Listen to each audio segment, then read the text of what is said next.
اپنی بیوی سیدہ خدیجہ سے تھی اور بیویوں سے اتنی محبت نہیں تھی۔ حضرت عائشہ کہتی ہیں ایک مرتبہ میں نے گوشت بنایا اور امام کائنات کے سامنے پیش کیا، لیکن اللہ کے نبی نے وہ گوشت نہیں کھایا۔ اللہ کے حضرت عائشہ کہتی ہیں امام کائنات آپ یہ گوشت کیوں نہیں کھا رہے؟ آئے میرے شوہر آپ یہ گوشت کھائیے، میں نے بڑی محبت سے بنایا ہے۔ اللہ کے نبی کہتے ہیں آئے خدیجہ، آئے عائشہ، آج مجھے خدیجہ کی یاد آ رہی ہے، وہ بھی اتنے ہی پیار سے میرے لیے گوشت بنایا کرتی تھی۔ یہ حال ہے حضرت خدیجہ کا، یہ مقام ہے۔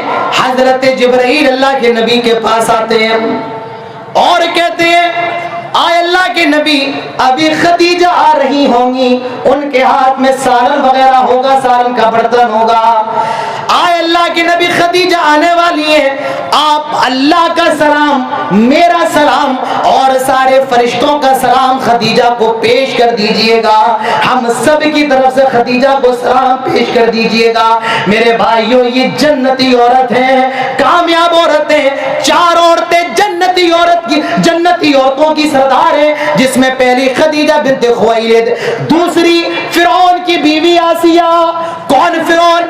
اپنے آپ کو انا ربکم الاعلی کہنے والا کون فرعون؟ میرے بھائیوں میں نے فرعون کی لاش کو اپنی نظروں سے دیکھا ہے۔ میں جب مصر گیا، جب وہاں میں پڑھائی کرتا تھا، ایک مرتبہ گیا، میں نے فرعون کی لاش کو اپنی نظروں سے دیکھا ہے، اور اتنی بدصورت ہے، اتنی بدصورت ہے، اللہ کی قسم کھا کر کے کہہ رہا ہوں، ایک مرتبہ جو دیکھ لے دوبارہ دیکھنے کا من نہیں کرتا ہے۔ اللہ نے اس کو نشان عبرت بنایا ہے، جو اپنے آپ کو انا ربکم الاعلی کہا کرتا تھا، میں سب سے بڑا رب ہوں، آج اس کی اوقات یہ ہے، لوگ 2-2 روپے کا ٹکٹ لے کر آج اس کی ڈیڈ باڈی کو دیکھنے جاتے ہیں۔ میرے بھائیوں آنکھیں اندر دھس گئی ہیں، جسم پر گوشت نہیں ہے، کھا لے، اس کی لاش کا تماشا بنا ہوا ہے۔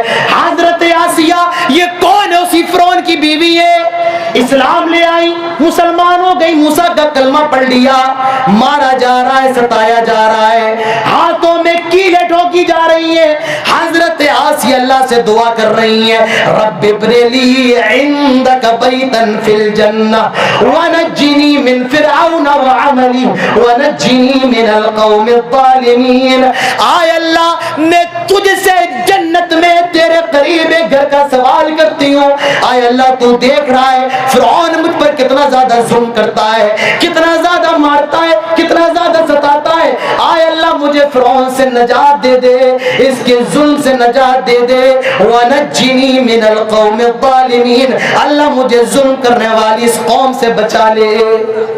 یہ حضرت آسیہ ہے، مر جانا مٹ جانا گوارا تو کر لیا، لیکن میرے بھائیوں فرعون کے آگے سجدہ کرنا گوارا نہیں کیا، فرعون کو رم ماننا گوارا نہیں کیا، مر گئی مٹ گئی ہے تو برداشت کر لیا، لیکن فرعون کے آگے سجدہ کرنا گوارا نہیں کیا۔ یہ حضرت آسیہ ہے، یہ جنتی عورتوں کی سردار ہے۔ آئے میری ماں بہنوں، اگر بننا ہے تو حضرت خدیجہ کی طرح بنو، اگر بننا ہے تو حضرت آسیہ کی طرح بنو۔ تیسری عورت جو جنت کی عورتوں کی سردار ہے، وہ اللہ کے نبی کی لخت جگر، نبی کے آنکھوں کی ٹھنڈک، نور نظر، حضرت فاطمہ الزہرا رضی اللہ تعالی عنہا ہے۔ کون ہے؟ نبی کی صاحبزادی ہے، نبی کو بڑی محبت ہے۔ حضرت فاطمہ جب آتی، اللہ کے نبی اپنی چادر کو حضرت فاطمہ کے لیے بچھا دیتے۔ ایک مرتبہ حضرت فاطمہ آئی، اللہ کے نبی گھر میں موجود نہیں تھے، اما عائشہ گھر میں موجود ہیں۔ حضرت فاطمہ حضرت عائشہ سے کہتی ہیں کہ جب میرے ابو آ جائے تو کہہ دینا فاطمہ آئی تھی اور آپ سے غلام کا سوال کر رہی ہیں۔ اللہ کے نبی آئے، حضرت عائشہ نے پوری بات بتائی، اللہ کے نبی اسی وقت حضرت فاطمہ کے پاس گئے اور کہنے لگے، آئے میری بیٹی، تو نے مجھ سے غلام کا سوال کیا ہے، آئے میری بیٹی میں تجھے غلام نہیں دے سکتا ہوں، میں نے کسی اور سے وعدہ کر لیا ہے، آئے میری بیٹی لیکن میں تجھے ایک ذکر بتا رہا ہوں، 33 مرتبہ سبحان اللہ پڑھ لیا کرو، 33 مرتبہ الحمدللہ پڑھ لیا کرو، اور 34 مرتبہ اللہ اکبر پڑھ لیا کرو، یہ غلام سے زیادہ بہتر ہے۔ حضرت فاطمہ کہتی ہیں میں نے پھر کبھی غلام کا سوال نہیں کیا، اور یہ پڑھنے سے میرے پیروں کا درد بھی صحیح ہو گیا، میرے ہاتھوں کی تکلیف بھی صحیح ہو گئی۔ آخری عورت، پھر میں اپنی بات ختم کرتا ہوں، جو جنت کی عورتوں کی سردار ہے اور ساری دنیا کی مومنات کے لیے، ساری دنیا کی خواتین کے لیے جو آئیڈیل ہے، نمونہ ہے، یہ کون ہے؟ یہ عیسیٰ کی ماں ہے، یہ عمران کی بیٹی ہے، یہ مریم ہے۔ مریم ہے، بچہ پیدا ہونے والا ہے، حضرت عیسیٰ پیدا ہو گئے۔ حضرت مریم کہنے لگی آئے اللہ میں اس بچے کو لے کر کہاں جاؤں گی، قوم میں کیا منہ دکھاؤں گی؟ اللہ نے فرمایا آئے مریم تم یہ کہہ دینا میں نے خاموش رہنے کا روزہ رکھا ہے، اور اس بچے کی طرف اشارہ کر دینا۔ حضرت مریم قوم کے اندر گئیں، گاؤں کے اندر گئیں، بستی کے اندر گئیں، لوگوں نے جب ہاتھوں میں بچہ دیکھا فرمایا یا اخت ہارون ما کان ابوک امرأ سوء وما کانت امک بغیہ، آئے ہارون کی بہن، آئے عمران کی بیٹی، تیرا بھائی کوئی برا آدمی نہیں ہے، تیری ماں بھی کوئی بری عورت نہیں ہے، تیری ماں بدکار نہیں ہے، یہ بچہ کہاں سے آ گیا؟ فاشارت الیہ، حضرت مریم نے اشارہ کر دیا، میں نے خاموش رہنے کا روزہ رکھا ہے، جو پوچھنا اس بچے سے پوچھ لو۔ گاؤں کے لوگ، بستی کے لوگ کہنے لگے کیف نکلم من کان فی المہد صبیا، آئے مریم یہ دودھ پیتا بچہ ہے، آئے مریم یہ شیر خار بچہ ہے، یہ بول کیسے سکتا ہے، آئے مریم یہ بات کیسے کر سکتا ہے؟ وہ چھوٹا سا بچہ بول پڑتا ہے قال انی عبد اللہ، آئے لوگوں میری ماں کو برا بھلا نہ کہو، میں اللہ کا بندہ ہوں، آتانی الکتاب، اللہ نے مجھے کتاب دی ہے، وجعلنی نبیا، اور اللہ تعالیٰ نے مجھے نبی بنایا ہے۔ اللہ نے مثال بیان فرمایا ہے ساری عورتوں کے لیے، حضرت آسیہ کو، حضرت مریم کو، حضرت فاطمہ کو، حضرت خدیجہ کو، حضرت آسیہ کو، حضرت ہاجرہ کو، میری ماں بہنوں یہ تمہارے لیے آئیڈیل ہے، یہ تمہارے لیے نمونہ ہے، ان کو فالو کر لو، ان کے نقش قدم پر چلو، آج تمہارا کردار بھی فاطمہ کی طرح ہو جائے گا، آج تم بھی آسیہ کی طرح ہو جاؤ گی، آج تم بھی مریم کی طرح پاک دامن اور آسیہ کی طرح مومنہ اور موحدہ بن جاؤ گی۔ میری ماں بہنوں تمام باتوں پر غور کرو۔ میرے بھائیوں، ایک اسلامی خاتون کو ہونا کیسا چاہیے، ایک مسلم لڑکی کو ہونا کیسا چاہیے، اور یاد رکھیے میرے بھائیوں، ایک آدمی اگر سماج کا خراب ہوتا ہے تو صرف ایک آدمی خراب ہوتا ہے، لیکن اگر ایک عورت خراب ہوتی ہے تو پورا گاؤں خراب ہوتا ہے، پورا سماج خراب ہوتا ہے۔ عربی کے اندر کہا جاتا ہے المرأة نصف الامہ، عورت سماج کا، معاشرے کا آدھا حصہ ہے، اور بچا ہوا جو آدھا حصہ ہے اس سماج کو بھی جنم دینے والی عورت ہوتی ہے۔ ایک عورت اگر خراب ہو تو پورا سماج خراب ہوتا ہے، ایک عورت بگڑے پورا سماج بگڑتا ہے، ایک عورت خراب ہو آنے والی نسلیں خراب ہوتی ہیں۔ میرے بھائیوں، تو عورت کی تعلیم تربیت پر، عورت کے اخلاق پر اسلام نے بڑا زور دیا ہے، اور اس کی عزت کو، اس کے وقار کو، اس کی رسپیکٹ کو اسلام نے اتنا زیادہ ہائی لائٹ کیا ہے۔ دنیا کے اندر اور مذہبوں کے اندر عورتوں کی عزت ہو سکتی ہے، لیکن میرے بھائیوں سب سے بڑھ کر میں رب کعبہ کی قسم کھا کر کے کہوں گا، اگر کسی دھرم کے اندر ہے تو وہ دھرم اسلام ہے، اگر کسی دین کے اندر ہے تو وہ دین اسلام ہے۔ آج کی مغربی تہذیب نے عورت کو اتنا ذلیل کیا، جب تک ایک صابن کے ریپر پر، ایک برینڈ کے پیکٹ پر، ایک تیل کے پاؤچ پر اگر کسی لڑکی کی تصویر نہ ہو تو وہ صابن نہیں نہیں بک سکتا ہے, وہ ڈبل روٹی نہیں بک سکتی ہے. ہائے ہائے یہ کیسی عزت ہے, یہ کیسا مقام ہے میرے بھائیوں. دنیا نے عورت کو جتنا ذلیل کیا ہے, عورت نے اس کو, اسلام نے عورت کو اتنی عزت دی ہے میرے بھائیوں. یہ چند باتیں تھی خواتین کے تعلق سے, ان کی اصلاح کے تعلق سے. اللہ تعالیٰ بالعموم ہم سب کو اور بالخصوص ہمارے گھروں کی خواتین کو اس پر عمل کرنے کی توفیق نصیب فرمائے میرے بھائیوں. کیونکہ عورت یہ سماج کی جان ہوتی ہے, عورت یہ سماج کی بہار ہوتی ہے. اگر یہ خراب تو سب خراب, اور یہ صحیح تو سب صحیح. یہ ٹیڑھی ہڈی سے بنائی گئی ہے میرے بھائیوں. اگر یہ زیادہ ٹیڑھی ہو گئی تو پورے سماج کا معاملہ خراب ہو جائے گا. تو عورتوں کی تربیت پر, خواتین کی تعلیم پر, لڑکیوں کی تعلیم پر جتنا لڑکوں کی تعلیم پر زور دینا ہے, اتنا ہی زور میرے بھائیوں لڑکیوں کی تعلیم پر بھی دینا ہے. اور یہ زور دیا گیا ہے آپ کے نیما کے اندر.